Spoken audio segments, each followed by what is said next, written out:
Hey, what's up, everybody? Gavin Durson here. Keep It Simple podcast about house church, simple church, organic church, church outside the box, whatever you prefer to call it. But we're basically a podcast here to help folks find encouragement who are trying to follow Christ outside the traditional church structures that have defined Christianity for most of us for many, many years. So that's what this podcast is about. Normally I'm with Tom. Today I'm solo. I'm going to do an interview, and we're going to try to maybe do this segment from time to time.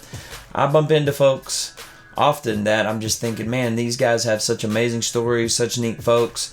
Would love to just have an excuse to call them up and do an interview with them and let them tell their story and get to know them better. And so I'm going to use this podcast as an opportunity for that, and hopefully you get something out of it as well. So today we're going to interview Nick Sefton. I met Nick a few weeks ago up in Indianapolis through a common friend, Joseph, who had been connecting with us in Lexington, Kentucky, and from Indianapolis, and then found out about Beacon Indy. It's a house church network up there, and it's just been cool to learn about Beacon. Very, very similar to what we're trying to be about here, and I think you'll enjoy this interview. And if you're near Indy, hopefully you can connect with these folks up there. Just great people, and really encouraged by what God's doing there. So without any further ado, we'll get into it today with Nick Sefton from Beacon Indy. I hope you enjoy it. Well, why don't we just get started? I was trying to remember a little bit about how you guys kind of ended up there in Indianapolis, but maybe just start out by just telling me a little bit about that story again, because I was trying to remember it. Yeah, I mean, I've been in Indianapolis since I graduated college in 2002, and then we've been here. I mean, my wife, we got married like a couple months after I moved here, and she moved down here, and so I've gotten in ministry down here in Indy, and had the 4 kids, and just basically started Beacon after we left full-time ministry for 13 years. And Beacon's, I've almost lived here more, longer than I lived in Central Illinois where I grew up. So, yeah. So tell me a little bit about what was that process. I mean, I know for me kind of how it went, but what was sort of the process for you kind of being in full-time ministry and more of a traditional church setting to kind of leading you out of that? Was there a particular moment or time that sort of some dots connected for you that sort of opened your eyes to maybe desiring to do something different or to kind of experiment outside the box? Oh man. Yeah. I mean, it's like that 13-year journey where you're not quite sure. It's not so linear that I can write a book about it. But it's just little, experiences along the way and in moments where I just saw so much hope for what was possible. And I kept trying to do it in the old system, and I couldn't. And I'm not, here to talk about that, but just say, like, man, if there was a way that we could activate the church and see the church become who it really needs to be and who God made it to be, I was like, I can't, maybe someone else can, but I can't figure out a way to like activate the church in this form. So, we jumped out and started the whole house church thing. And I'd say like the acceleration of it was knowing, like, I worked in 2 different churches, and I worked in another nonprofit that served the local churches here in Indianapolis over the 13 years. And there was a perspective I've got because I worked in this nonprofit that served like 60 traditional churches in Indianapolis. And I mean, they were like my brothers. Mm-hmm. And it wasn't just like my local frustration. It was like hearing the heart and the cry of pastors all over the city. That was the background. I mean, since I was 24 years old, I believe that's when I got connected into that group. What was that? How would you summarize the cry of their heart? Yeah, I mean, the cry of their heart was they wanted to see like the people of God be the church and not just an event on Sunday or, an event with a midweek thing. They wanted to see people, living their life for Christ, not just attending a service. And, we tried, they tried, I tried, like we all tried, maybe if I do this a little bit differently, or we pull this thing off, and we created like systems and, there's all kinds of words we'd use, but like a plan to get people moving on this spiritual journey. And it was, I mean, I don't want to say it wasn't successful, but I wanted more. Like I wanted to see more people, the whole 10% of the church is doing 90% of the work kind of principle. That was like universal here in Indy. And I was like, that was a major sticking point for myself and a lot of the pastors. Yeah. So I was like, man, I don't know that I can do this better to get a different result, just like keep trying to do the same thing. Yeah.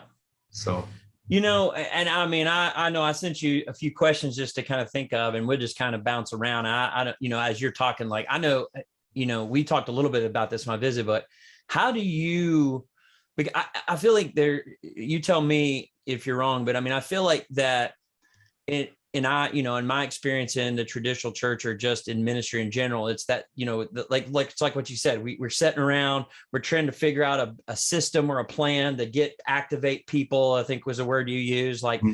And okay, this isn't working. So how can we do that better? Mm-hmm. So what do you say to people who might say, well, that's what you're doing this house church thing. It's just a different system that sure. You're trying to do something a little different. You're not calling it small group. Now you're just calling it church, and right. You're trying to tweak this thing to, what do you think about, I don't know, just interested in your thoughts on that. Yeah. I mean, that gets me fired up because it's not just community, like people want to write house church off as just like community or doing life together. And I think that's amazing, like facet of house church. But, I think that's an oversimplification of the body of Christ, and to kind of like allot that title to this style of doing church it's demeaning because it's oversimplifying what the church is about. Right. Mm-hmm. And so I think one of the things that helps, and I'm not here to like preach the model. It's just, I was like, man, I can't do it in this model. I'm all for the church. So what we've kind of found and we're starting to see happen, and I've used different phrases like ROI, like the return on investment, the amount of money that we spend to do church this way is just pennies in a bucket. And for, every dollar that we're, giving away and gathering as a church, it doesn't go to my salary, it doesn't go to staffing. It goes to the needs in the church and outside of the church. And you have a higher percentage of people participating. So this membership's been thrown around like people who attend or attenders, right? I attend this church, and I think in house church, there's very little room for someone just to attend. Like from day one, you're participating, and that may feel weird, it may feel awkward, and that might make people feel uncomfortable, but there isn't like the bleachers for the house church, because you're just like sitting in a room and everyone comes with, they come with something. They come with food, they come with a gift, they come with a song, they come with a teaching, they come with a testimony, they come with something. And so just because of that, I think that's one of the benefits of this model of church is that, it's really hard to hide and not do something, Yeah. So I think the participation, like I'd like used to say, like the buy-in is way higher. Like you can't just like kind of check it out. Like you're in, like you got to be in it to win it. You got to be like, yeah, I'm going to be in this room and I'm going to open up my mouth and I'm going to say some stuff and I'm going to ask questions and I'm going to challenge people. I'm going to agree with people and I'm going to, get to know people, but we're going to work through this together. So really the whole, there's no attenders in house church. You participate, full stop. Yeah. So that's one of the good things about. Yeah.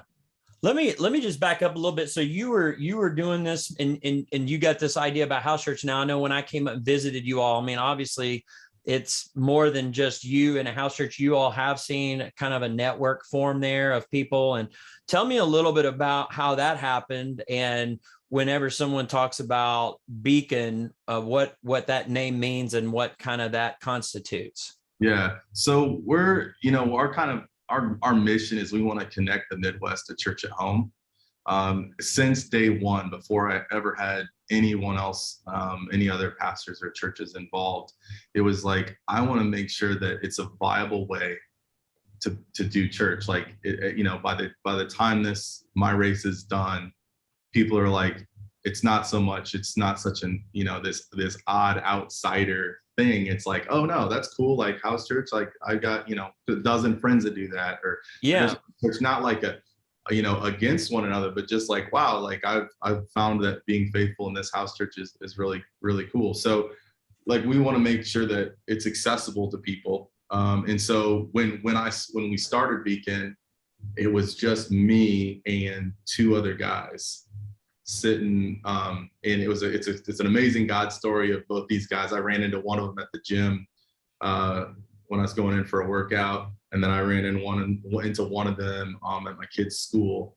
And so that one's kind of funny because he made the school assembly's over, and he's talking my ear off for about 20 to 30 minutes with his kids and his wife in the car, like waiting to go. And he's just like dumping out his heart to me. And he says to me, he doesn't know anything about what God's kind of leading me to. And he's like, this is going to sound crazy, Nick. I've never told anyone. My wife doesn't even know, but I think I'm supposed to start a house church. And I just looked at him, I was like, we're going to have lunch.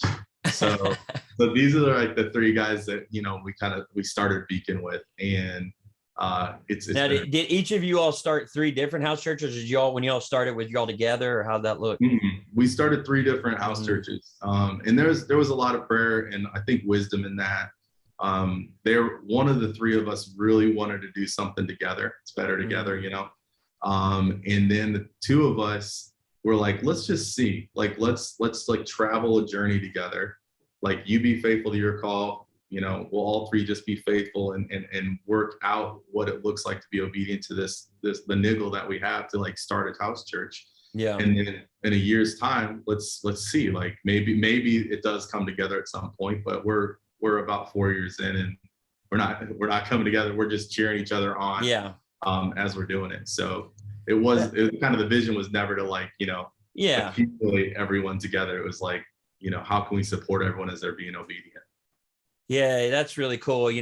Something you said earlier, I resonated with because, I really like that, just that simple, like what you said, just connecting people to church at home. I love that idea. That's, I think we share that similar desire to be able to be a resource to help that happen for folks. But I really like what you said about house church being kind of a normal thing. That was something in my heart. Like I would, in my mind, like I think it shouldn't be an abnormal thing. And I've often had the thought of, maybe when my time here is done, that if people in this community or whatever, if they met a Christian, the question might not be, oh, where do you go to church? But it might be, oh, well, what kind of church are you a part of? Like, it would be common knowledge that there are Christians who go to church buildings, and then there are other Christians that do this other kind of weird thing called church. And that even like the people in the community who aren't a part of it, that would be a normal question. Oh, what kind of church do you go to? Like, do you go to one of these house church things, or are you a part of more of a tradition, that there would be so many people who have been touched, that their lives have been touched by people outside the box, so to speak, that that was just a common thing, even for non-Christians and people in this community, that, that they would have had that experience rubbing up against people being the church in their neighborhood, calling it house church, simple church, whatever, Absolutely. So that's really cool. I love hearing that. So you guys started this, you all started with Beacon about 4 years ago, and it was three groups. Is that right? When you started? And so, that's really interesting, because when we started here 10 years ago, there was sort of a group of us kind of meeting around the idea, but then we kind of started officially with three different house church groups as well. So how's that going for you all? I mean, like, what are some of the things? I mean, I'm sure that's a 5-hour conversation, but like, what would you say, I guess, are some of the things you're seeing God do that really give you kind of excitement and joy? Yeah. I mean, you already talked about this earlier about just, seeing new churches pop up or new potential planters pop up. And we're seeing some of that as well. And it's something about that is not like, we're never about the numbers. Our heartbeat is we grow at the speed of relationships. So, if we've got 10, 12 relationships with different churches, we're happy. When that grows, we're happy. Like we've started with 3, that's fine. We just want to be faithful to that. But still, when new people come in, or we find a house church that's been meeting for a year and they're just dying to be connected to a network of people that are like doing the same thing, that is so encouraging, because it makes us feel not crazy. Yeah. When a bunch of people unrelated to each other with totally different backgrounds, and a small percentage of them are actually like burnt out Christians, right? Like that's like one of the things we fight is like, no, we don't just have burnout Christians. We have Christians that are like, I got saved in a house church, or Yeah. I was in this relationship and he invited me to this church and then I found Jesus. And so like, that is so encouraging to know, one, like there's all these kind of backgrounds of people that the Lord is leading to house church that isn't kind of on the map yet. And that, again, that just makes us feel like we're not crazy. And it kind of gives us that picture of that God's up to something, and it's so much bigger than us, that he's moving, in all these different lives. And we'll never be able to like understand it all, but to just get little encouraging little, like, I hear about what God's doing in this little corner of the city and I'm like, get out of here. It's super, super cool. So that's definitely something that's encouraging, that's exciting, that we're noticing. What was your question again? That was it. What's encouraging you? What are you seeing God doing? And I think like one of the things, when I came up, you all were talking about kingdom, and that's something that I'm learning a lot about and trying to learn more about myself. But, when I hear you talk, like, isn't it just one, that to me is one of the joys, is that it's not, I'm excited about what Jesus is doing, and not so much about what he's doing within my group or my denomination or my thing. It's a joy to have a real kingdom, to be free to have that kingdom mindset. And I think a lot of Christians are, even those that are a traditional church and denominate, but I just, that's one of the things that I know I have just great joy in, of seeing God at work and just being free to celebrate that full on, even if it's not something I had anything to do with. It's just something that, wow, God gave me a window into this thing he's doing on this side of town, and these people are doing house church. I have zero to do with it. I just have the privilege of seeing it and being friends with these people and learning from them. And that, that's something that I know, that's kind of what I hear you saying. It's been a joy for me as well. Absolutely. And I just want to piggyback on that a little bit. Just the story of Joseph, how he got connected to you, like 4 years ago or whatever. Was it 4 years ago? I think. Yeah, probably. Yeah. So that, that is a neat story. I guess we could back up and share that. So I met you because of a common friend, Joseph, who he found our website, and he lived in Indianapolis, and he was trying to find house church people or people in that. He was coming out of a kind of a more legalistic type of background, but he was just having a hard time connecting. He found us, and he would travel down here for 4 years just to attend, some get-togethers we were having. He visited our house church from time to time, just became a great friend of mine. And we'd been praying for him, for years. And when he would come down, pray for him, Lord, bring friendship in Joseph's life there in Indianapolis. And then he meets a guy who's a part of your network who up there, who is like on his same street, just like a mile down the road, And that's just so cool. And it's just neat how God kind of weaves everything together and works together. That's such an encouragement, because one of the first churches I actually drove, I never told you this. One of the first churches that were like, potentials that never actually launched, was a couple down in Kentucky. And I drove for, halfway to Nashville, because that's where my aunt and uncle lived, to go visit them in Kentucky. And I met with them, and, you do the whole, who are you, what's up? And they had come up once to visit us for a round table. And then I went down there once to visit them. And of course, geographically, like that's logistically pulling that off. It's like, how do you build a relationship with somebody that lives, forever away? And so anyway, they came up here once, I drove down there once, and you like get to know them, you encourage them, you hear their story, you try to, like, you're encouraged by them, you're challenged by them, you try to encourage them, you pray with them, and then it's done. And I was just just going, man, I wish there was somebody doing what we're doing down there, because this is just, this is difficult. And so one of our things was like, man, if we're going to like see this happen in the Midwest, like we're going to have to be in relationship with people that are doing it, all over the place, because we're so relational. It can't just be information driven, right? And so anyway, so I was like, man, I would have loved to have known you about 4 years ago, because I would have, anyway. So yeah, I'd have probably messed it up 4 years ago. So it's a good thing. The good thing we didn't know each other. I've been like, hey, no way, man. Maybe back then I would have thought you messed it up, but I've been going long enough where I'm like, nah, I don't get credit for when it's good, and I don't know that I take credit when it doesn't take off either. So. Well, man, that's awesome. That's awesome. I guess, one of the things I'm always sort of curious about, and you and I, talked a little bit about this, but, I think, man, like, I don't know if you feel this way. I feel like I'm constantly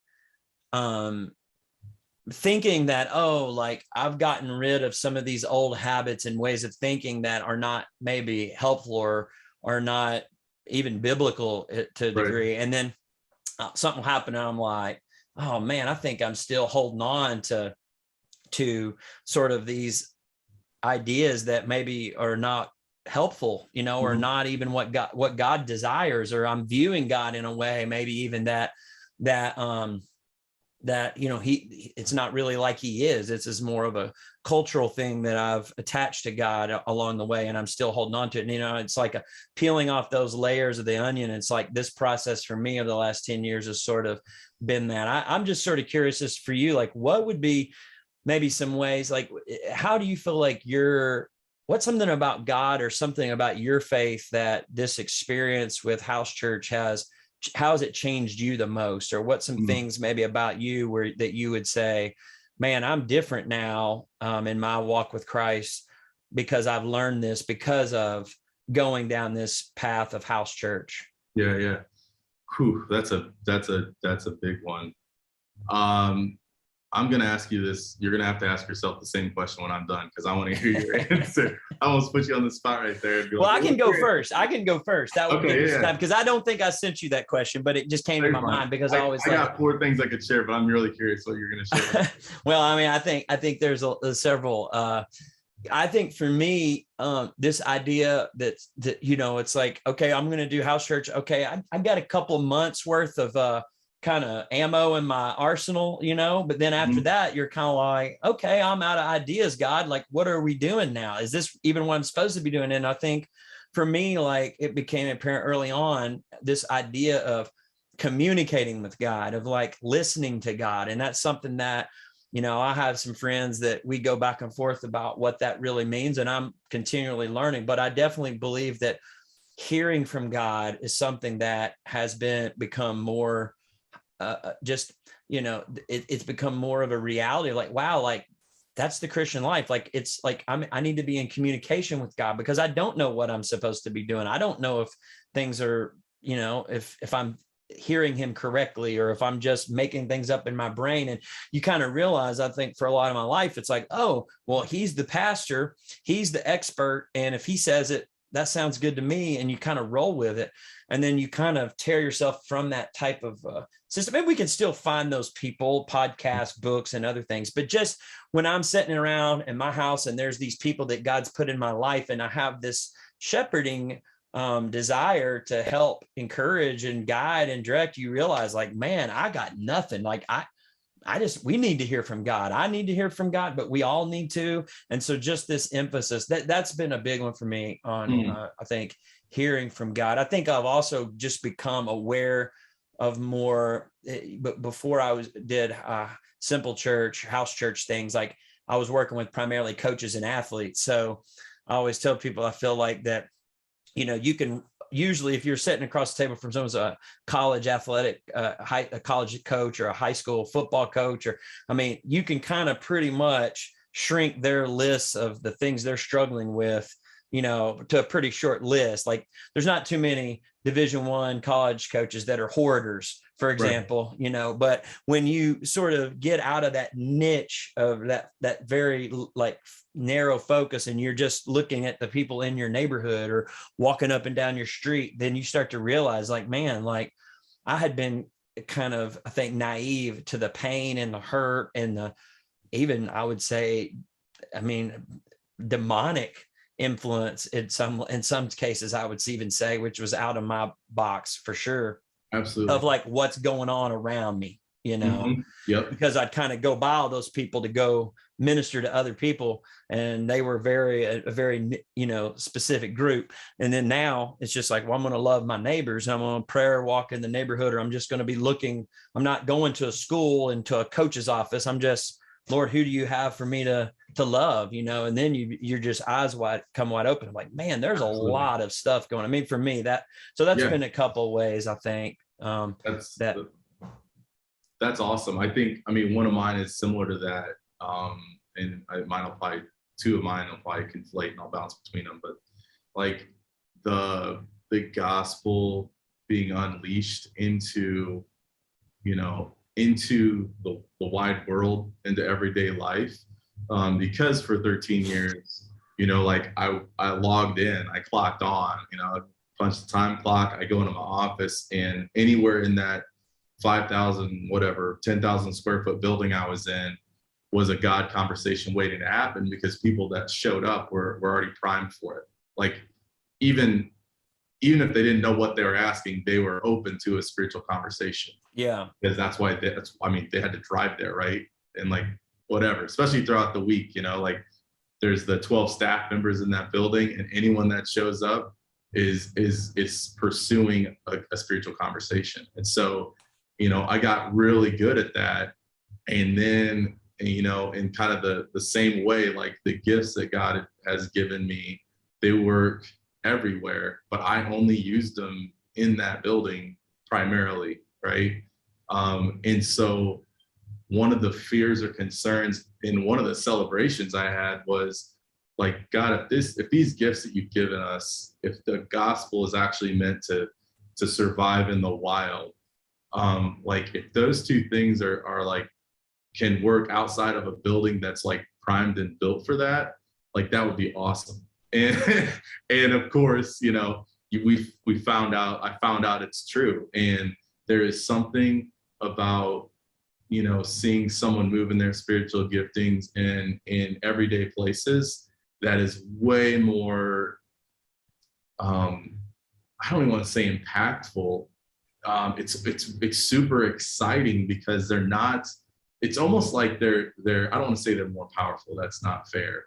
But like, there's something about like that's the way it's like fresh, like right off the tree apple instead of one you buy in the store. They're both apples. They both taste amazing.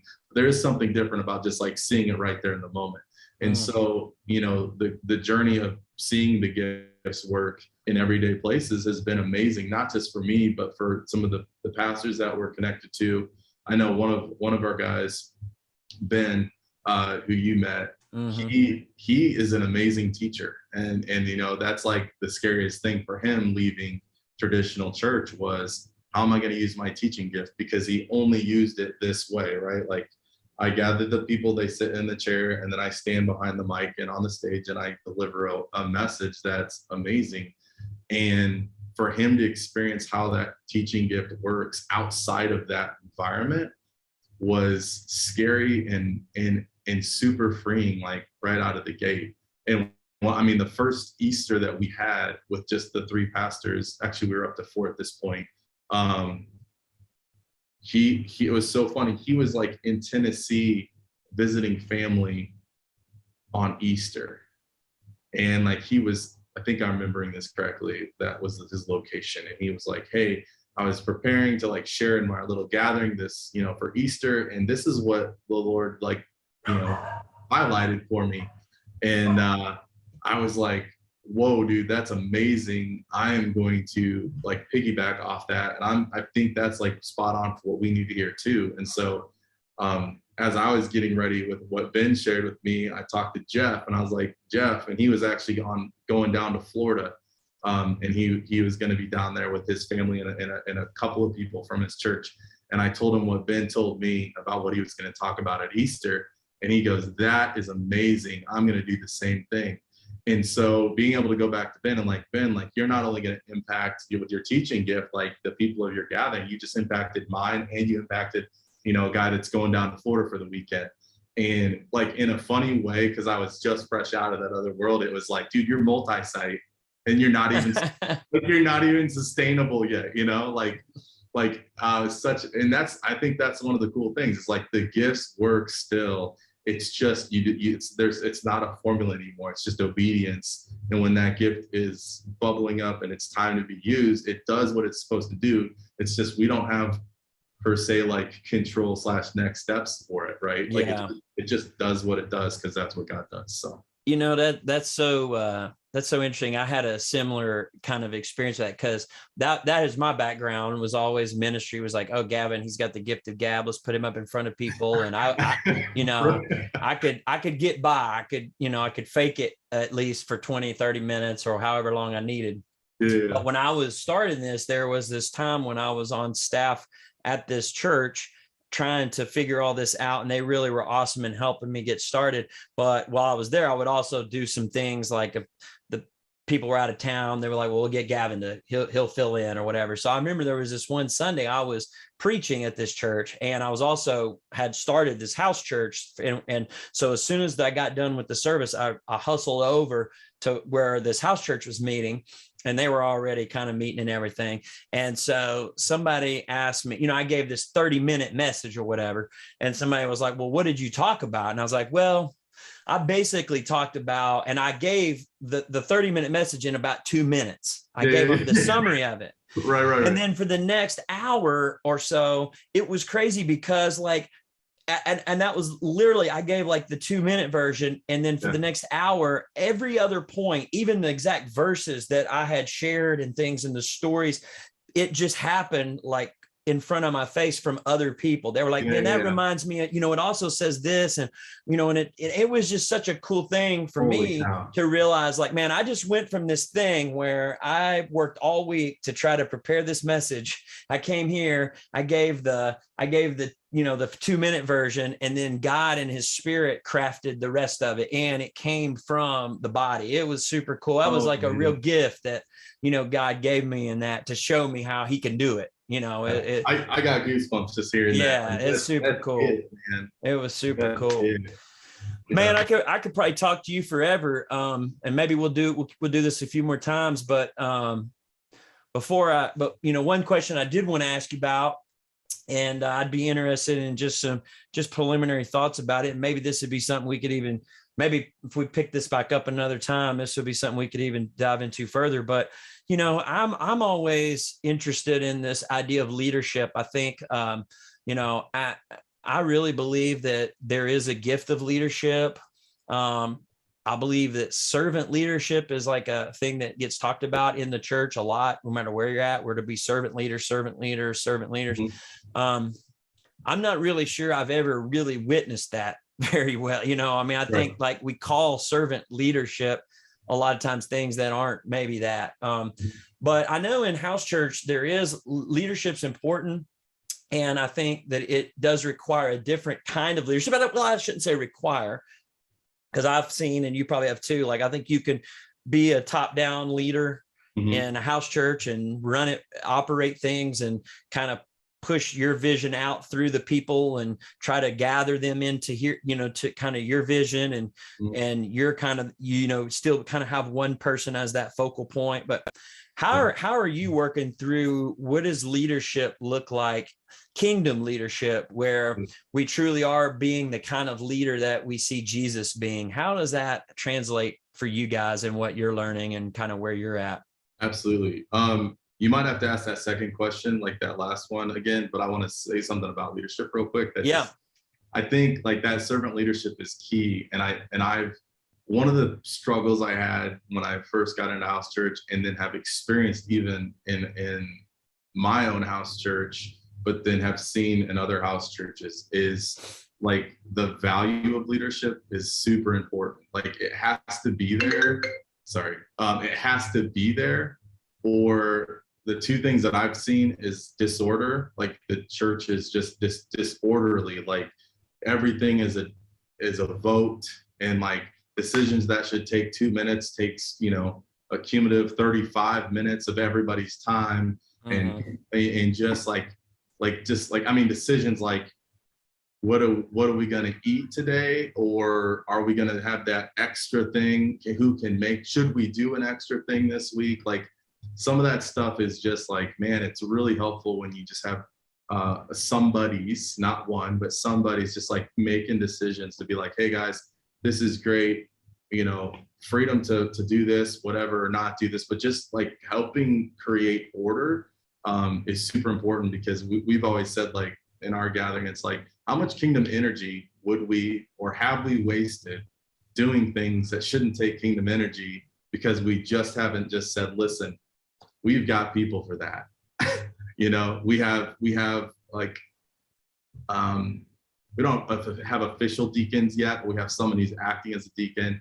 And it's like, when they express a need like that they've seen, we don't all dive in and be like, should we really? Should we? Yeah. We just like rely on the deacon. Or, when it's like teaching topics or whatever, it's like, hey, our church has 3 people that now we're getting together once a month, and we're saying like, hey, let's look at the church. What's God doing in our lives? Where do we feel like God is kind of leading us to talk of? What topics are we going to be talking about? And we're just making decisions instead of making everything like what do you guys think? And so like without leadership, like you just stall out, it's disorder, and it just doesn't happen. Yeah. Well. So I think, sorry. No, it's all good. I mean, my dog was barking a little while ago. Yeah, right. It's like real life. So I got to ask you to back up and give you that question again. What was the question you asked me? I think that was it. I mean, I think how is just, I don't know. I mean, I think it's an ongoing challenge, in house church, it seems, because there does, I think sometimes like, and I probably can let the pendulum swing, both ways. Like you can, most people, if depending on what you're coming out of a traditional church, there can be a reactionary thing. We're saying, well, we're not going to have any leaders. At the same time, like, I think, I'm very intrigued by this idea of what does it mean for Jesus to be the leader of our group, and that's challenging to figure out, I in many ways, I've even said I did a couple episodes back of this podcast where I said, I think that is the challenge. It seems a lot of a community of Christians is to be led by God. Like, how do we do that? Absolutely. And I think there's, most of us know what it's like for me to lead you and you follow me. I can easily flick the switch and show up and let, Nick, we're going to do what Nick's got this thing going. We're going to jump in on it, and it's going to be awesome. But what does it look like for me and you and all of our families and friends to come together and really say, Lord, what do you say? What are you doing? How can we join you?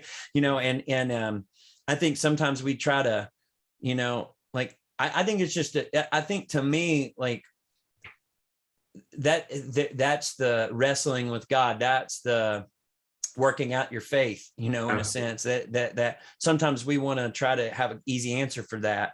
And then sometimes, but I think there's a tension there, right? Like, and I think part of what house church is saying, hey, I'll sign up for the adventure of trying to figure that out with you all. Knowing that, man, we're probably going to get it wrong a bunch. And sometimes you're going to lead too much, and sometimes you're not going to lead enough. But what does that mean for, obviously the Holy Spirit's in each of us. So we're not just passive, in that. So how does the Holy Spirit lead us as a group? I just think it's just a fascinating challenge that up until house church, I think a lot of us don't ever really think about, because we don't call our, even if you're Protestant, you may not say there's the Pope who kind of has but we kind of fall in that line, CEO pastor mentality, right? Like you're the one getting paid. I mean, I think the way that servant leadership works is like manifests in our gathering. And I can't say like this is like a, universal thing, but I think having a plurality of elders, that's biblical, but like having multiple people that have, and basically like our street language for this is like they're initiators, but not just initiators. They're also people that see other people and like name things and call things and say like, hey, that thing you just said is spot on. Talk more about that. I mean, they're the people that can't, stop thinking about the people of God, like the gathering, the church. They're the ones that are like initiating things on the side, building relationships, not for like, because that's their job, but because that's just in them. And I think for us, it's like, there's just no room to have someone who has the gifts set to be a leader. Like they're a visionary, they're really competent. They're the smartest, potentially the best looking person in the room. Yeah. And just to say like, we are looking for people that can't stop thinking about other people, they initiate things that, and this is kind of the one, it's like, we haven't formally said like, these are our elders, though. Yeah. we have them where they're functioning. We don't formally do that because it would be redundant. Yeah. Because the person didn't apply for anything. We saw like amongst the people, here are the two other people besides me that are leading. And if you asked anyone in our gathering, like who are the people that you would call your leaders of your church? And they would first and foremost be like, it's not Nick's church, it's Jesus' church. That's the best thing about this church. They can tell me to be quiet. They can tell me to, to let them minister to me, which is really awkward. But it's probably saved me so many times. Like, I mean, through a crisis we had a couple of years ago, just them ministering to me on their agenda, like they were the ones that led that. And it wasn't like a special committee. The church just was the church, and suddenly they were taking care of me and my wife and like loving on us. And I'm like, that is leadership, man. That's not just like some second class pastor, whatever. Like they're leading us in this. And so I think like the church, they know who the leaders are. They know who's caring for them. They know who's like initiating stuff with them. They know who, if they have like, you can ask the church, like, if you have a question, who do you call? Mm-hmm. And the beautiful part is like, they'll tell you, like, I would call so-and-so, so-and-so, or so-and-so. If I couldn't get a hold of these two people or these three people, then I'd probably wait till the gathering and bring it up to the gathering, right? And so leadership is like a lot more incognito than I like that. Than it was back in the day when I'd walk in and my name was on the door. And then you put the leadership hat on, which immediately does this thing. No matter how relational you are, everyone, and you're over here and they're down there. And I always tried to like get past that. And let's just say I don't have that problem anymore, because it's almost awkward, right? Like, you're so approachable, Gavin. I need to talk to you about some stuff. And you're like, oh, I liked it better when I talk to you about stuff and then you let me be, So anyway. It's funny you say that because, it's like a whole nother thing, but I'm that way sometimes with my kids. Like I never talk to my dad or, my parents. A lot of times we wouldn't talk about like a lot of detailed stuff. My kids somehow, some way, and I'll put it all on my wife, but they've managed to include us in a lot of things where I'm like, oh man, like this is intense. Yeah. But it's good, and that is, and somebody said to us recently, and they said, you realize like that's one of the greatest successes you can have as a parent.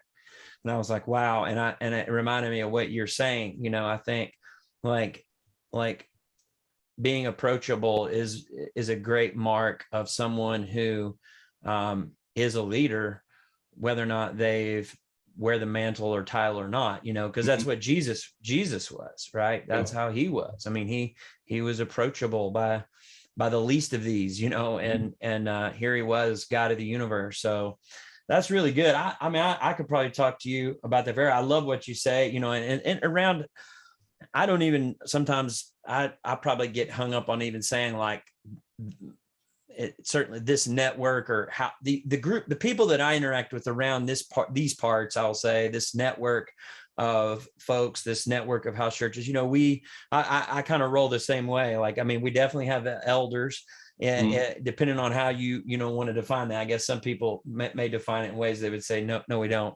But it's not something that we put a title on people. It's not something that we have an application for. It's just, if you are an elder, like, then people know it. And I actually think that's biblical. I've debated on that with some folks, but it seems to me is that a lot of what Paul was doing was acknowledging people who were elders, not saying, okay, now I want you to live into this role. He was more acknowledging, like, these, when I'm not around, this, man, I encourage you to get up with this guy because I love this guy, I trust this guy, and it wasn't maybe instituting some hierarchy or pyramid, but it was just be what any person who cared about, like we would all do. Hey, if I'm not in town, you can't get home, you need some help, this is the guy, I would encourage you to give this guy a call, I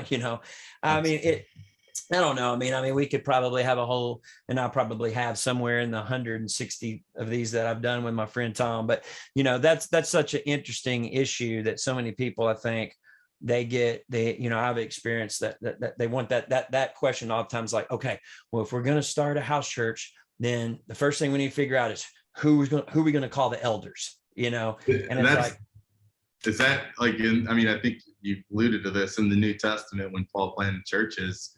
He didn't always leave the church in hands of elders. He left the church, and then he was like, now, like after a season, now it's time, raise up some elders, or, what I mean? It wasn't always like that linear, find your elders, then start a church. It's like, have the church, let the believers get together, and then the Lord raises up elders, man. Like he does. He doesn't, we made a verb up. We made elder a verb. We called it eldering. Like, who's eldering in your church? And that's not, because they had the position. It was just like, they're doing these things, then let's not be ashamed to be like, hey, you're definitely an elder here, because not what we're seeing in you as elders, but the people have already said, like, these are the people, like, these are the people that are taking care of it. These are the people that are initiating. These are the people that are willing to, not just tell me what I want to hear. And, that's definitely a leadership thing that we don't lose, right? Like, you got to tell people stuff that they're not wanting. It's not even correction, just like, we want to stay in our feelings. That's like a problem with house church, right? Like, let's just stay in our feelings of what we feel. And it's like, guys, like, the Lord has called us to be going this direction. We need to go this direction. And that's not one singular voice. That's, the elders are going, man, like, we're headed this way. And people receive that when it's in relationship, like they totally do, So. Yeah, I hear you. Well, I'm curious, I'll flip it to you, man. Like, what, I'm wondering if, I've asked you several questions. I didn't know, man, you got any to throw at me? Oh, I do. So I think one of the things that's been most encouraging, besides I really like hanging out with you, and it was amazing that, 6-7 years prior to us ever happening, like you heard the call and started something similar to we started. And of course, it's like that funny thing where you're like, no one's doing this, and so you start it, and then you're like, oh, Gavin's been doing this for a while. I guess my question for you is like what has been as far as a network, like a initiator, leader of a network of simple churches or house churches, like what's the biggest thing that you've like seen or like noticed, like the churches need? Does that make sense? Say that last part again. Like what's the biggest that the churches need? Like what do they need from you? What do they need from us, right? Like because it's rare that I'm like talking to someone who is thinking about multiple churches, right? Like pastors I talk to are thinking about their church and their people. That's like the call. Like they're just thinking like, I've got these 18 people and I'm like, how do I love these people well? It's not common for me to run into somebody that's like, yeah, but I care about these dozen churches and the dozens of people that are in their churches. Like, yeah, like I guess from your experience over the last decade, like what do they need? Yeah, I think that's a great question. I mean, obviously the Sunday school answer is Jesus, right? Right. Yeah, right, totally. But in I think in many ways that is the answer. And I think that there's a lot of layers. There's a couple different things that came to my mind when you're saying that. I mean, I think the one thing, and I think you and I may even talk this when I was visiting Indianapolis, is that sometimes it's just permission. They don't need it, but they need to be encouraged that they're not like because they don't fit the mold, and because they're thinking a little different than what Christians and churchgoers all around them think. Like, they need to just be reassured that, man, like, you're not alone.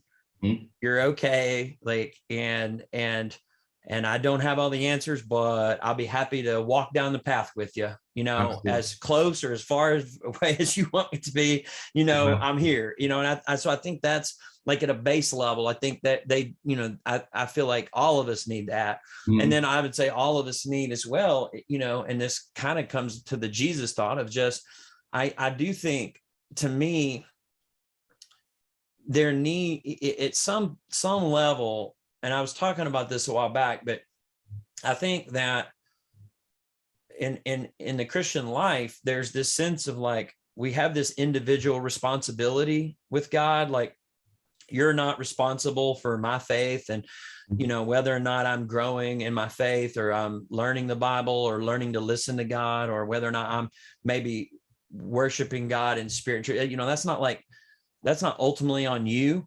Mm-hmm. So I think there is like this individual ownership of like saying, you know what, Jesus is enough for me. Like, I'm going to learn to depend on him, and to learn to walk with him and let him meet my needs. And I'm not going to depend on others, even Christians or pastors or books or Christian worship leaders or whatever, to do that. I really want to, I want to learn to be that Christ is sufficient for me.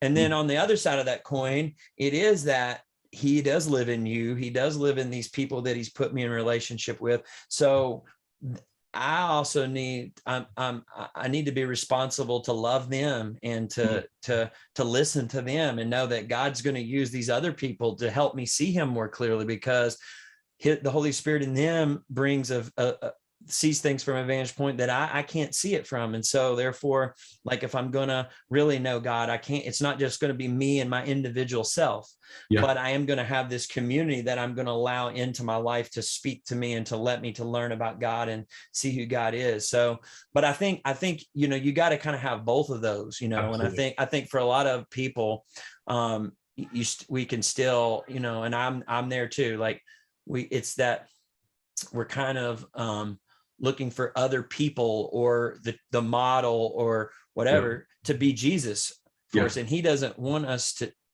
look to those. He wants us to come to him. And so, I'm not the best at trying to always help people doing that. That's the thing I wrestle with, because sometimes, it's like, how do you teach somebody to swim? Do you give them like a 5-year class and books to read, or you just throw them in the water and then they learn, and everybody has different styles, I get on that, I guess, in the way that God's wired them and whatnot. And, but I think that I would say, what do people need? And I would include myself in that, is that to learn that Christ is sufficient, and that if I come to house church meeting and it kind of just looks like we really just didn't do anything worth a hill of beans, so to speak, sure, that I'm not mad at anybody. I'm not even like feeling like my faith has suffered, because I have Christ, and I can free people up to, if that's what happens. I mean, if that happens every week and I feel that way, maybe that's not something's for me, but I'm not like coming there like needy for other people to be Jesus to me, even in that house church setting, or that I don't know. Does that make sense? That makes a lot of sense. I mean, I think, Jesus being sufficient is being one side of the coin, because you can't, like he doesn't have competitors, right, in our life. He shouldn't have competitors in our life to be like, I'm really following this model, or I'm following this person, or this book or whatever. It's like, no, Christ. I mean, and the cool thing is a lot of the people that we're running into are like, man, I haven't even read a book on this yet. I feel like God's calling me to go this direction. So it's like they start that way. And I think my my brain starts going, how do they stay that way? Because so many things start really authentic and awesome, and Jesus is the focus. And then we stray from that. So I agree with that. And I like that it's the other side of the same coin is like that communal side of things, because Jesus didn't save me to be just my personal Lord and Savior. He saved me into this family. And I've got this joke that I mean with every fiber of my being, which is like, I'm so much smarter when I don't make decisions on my own.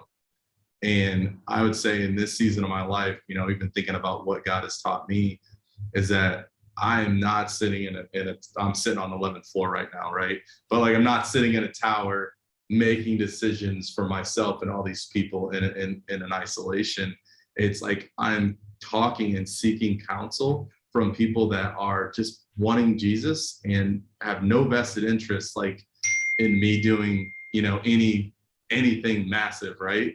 And being able to hear myself ask questions and seeking God and the counsel of either my church community or other elders, I make the best decisions because they are able to help me see, like, I mean, I can hear God so much clearer when I'm talking to somebody else and they're like, that sounds a little bit like you, Nick.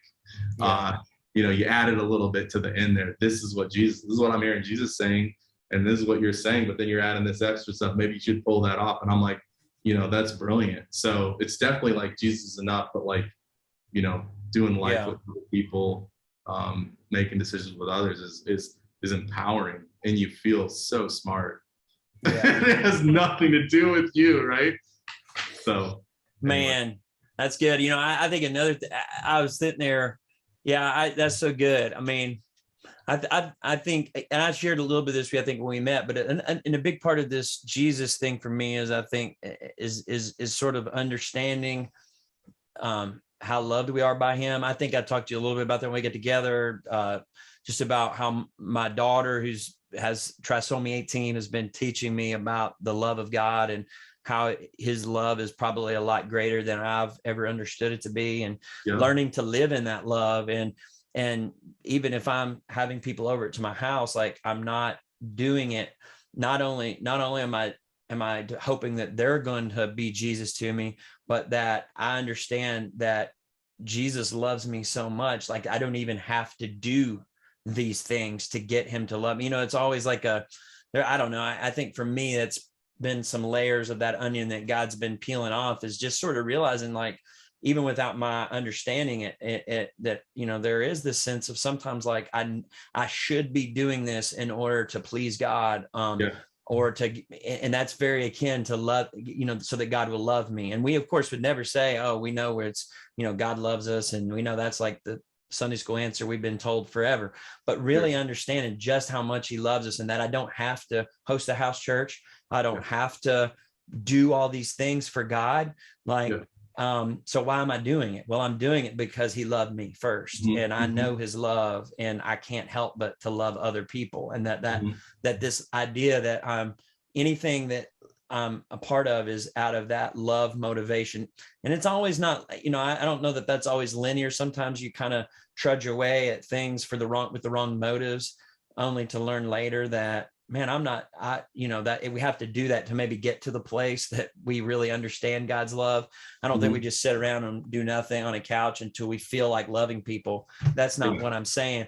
Right. But I think just understanding God's character more. And I think if we all could really understand just how loved we are by God, I think it would change things a lot, because I think that in a lot of ways we're part of a system that sometimes we've been a part of a church that I think can be a little hesitant on the radical, ridiculous love of God, because if we think God loves us that much, then how, I talked about this in a previous episode, was like, there is a little bit of like, well, if God loves me, if I come to church or I don't come to church, then, there's a fear of maybe people will just not come if we let them know God loves them if they don't come to church, Right. So I don't think that's everyone, but I think there's definitely, has been some of that in my heart, maybe, of just realizing, no, like, when you understand how loved you are by God, when you understand that he is that father that that in the prodigal son story, that loves both of his sons equally, even though they both have not been aware of his love for them. His love never changes. His love is full on. And regardless of what we do or how we feel about ourselves, we think of ourselves, like, that's the love of God, man. That really, I think that makes me wake up on Sunday morning and look at opening up my living room for a different reason. Absolutely. Not because there's a scorecard of any sort, not because there's a checkbox I'm trying to fill for God, but just because, man, his love has filled me, and I've tasted his love, that first love. And I want others to know that love that's so liberating and freeing and sets people free from religious obligation, but really does give people an opportunity to experience a relationship with God and other people that's based on love and not religious obligation. That's a theme I've been learning a lot about lately. Probably sounds like beating a dead horse to my two viewers of this podcast heard me talk about that a lot lately. You got three. I mean, I think like that's so critical, because I came out of, I was an athlete, and came out of church that is really performance based. And as much as I love people, and as much as I feel like God's given me specific spiritual gifts to do what he's called me to do and to be who he's called me to be, it was always like the measuring and the counting and the performing, making sure that, like, I do my best, and all the stuff that comes behind that. And like, there is something about, just like, to your point, like, just being loved by God and saying, it's like that phrase that's so catchy. Like, I don't, what is it? Like, I don't get to I'm not created to, I forget the phrase now. It's like something like, I get to do this. Like, we say it all the time. Like, we get to do this on Sunday morning. We get to do this. We like hype ourselves up before, 1,200 people walk into the building. Guys, we get to do this. And I have that same feeling, but it's like, I was built for this. I get to do this. And this is life, man. This isn't anything else other or like bigger than and more exciting than life. It just is life. It's like, I get to be a dad and a husband. Like, I get to. Yep. And I get to be a pastor. I get to, because it's just a part of my life. Like, if you told me, like, I didn't get to be a pastor anymore, whatever that means when you say that, I'd be like, how are you going to do that? Like, I don't understand that. Like, that's like telling me I don't get to be a dad anymore. Like, that just is, it's just true, Yeah. And being able just to be in that place. And I mean, to your point, like, I think you hinted to this earlier, like, it isn't always like heightened reality, exciting, crushing it, momentum, winning, so much winning. Like, so much of life is just boring, and like, you don't know if you're doing anything. Your kids are growing, but you can't see it because you see them all the time. And like, that's what it feels like now to be a Christ follower. It's like, man, I'm being faithful and we're seeing God move, but it's like, I don't always get to see it because it's not, it's like, it's just part of life, man. Like, you know what I'm saying? Like, it's just, man, that's good. Hard to measure that stuff. That's good. Well, man, I know that, man, like I told you this before, I'll say it again, but man, you guys are definitely an answer to prayer. I mean, I know that God, that's been one thing I've learned, that God's multiplying his church, and my role in that is infinitesimally smaller than I probably ever I thought it would be, or that I, in my arrogance and my youth. Sure. But he's doing it.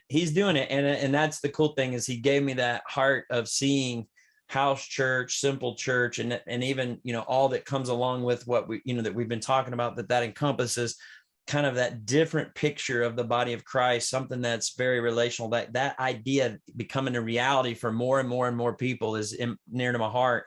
And, he is doing the multiplication, and, it's through people like you. It's not because of me, it's because of him. And you're an answer to that prayer. And I just rejoice in that, and just grateful to meet you and to come visit you guys. And I hope that, man, we get to, continue to stay in touch. I'm sure we will, because I just am encouraged by what's going on there in Indianapolis. And how would, for the two people that do listen to this podcast, if they wanted to get a hold of you or knew someone up in your area, how would they do that? Where would they go to get a hold of you, Nick? Yeah, if they go to beaconindy.org, they can click on a link that says like connect, and they can send us an email, and we've got a couple of people on the team that'll reach out to them. It might be me, it might be Kylie, it might be Colin. Who knows? It depends on what, where they live and all that stuff. But definitely our website would be a great place to go. And, I want to piggyback on what you said. Like, our role is not super big, like that old American vision, like God's created me to do these big things and I'm going to, millions of people and stuff. And I think it's like our roles aren't as big as we used to think they were when we were in our 20s, but I still think they're critical. Like I don't know that, like, I know what God is going to do in the church, and what he is doing in the church is going to take a bunch of people, like normal guys like you and me, playing a critical role that might look like it's this big, but what God is doing, he's going to need a bunch of people saying like, hey, like, I don't need to like celebrate my wins today. Like, I'm willing to just play the long game and be faithful and play this critical role that he created me to do and for you to do, and all the people that are, three of us that are listening to this, right? Like, we have critical roles to play that over time are going to be amazingly important. But the chances of us seeing that maybe in our lifespan, like, who knows? Yeah. Who knows? Yeah. But back in the day, man, I wanted to win and win now and win big. And now I'm like, I don't need that anymore. Like, I just want to be called faithful and play the role we're supposed to play, So anyway. Well, man, that's a good way to wrap it up, I think. And I appreciate you calling me normal. You're one of the only people that in my life that have ever called me normal. So I'll have to stick close to you, man. Well, maybe I don't know you well enough to know. Let me be the judge of that. I'll let you. Well, if you don't know about my rap career, maybe that might have changed it. I don't know. Gavin, I was digging around. That's probably over dinner. We'll have to chat about it. That's awesome.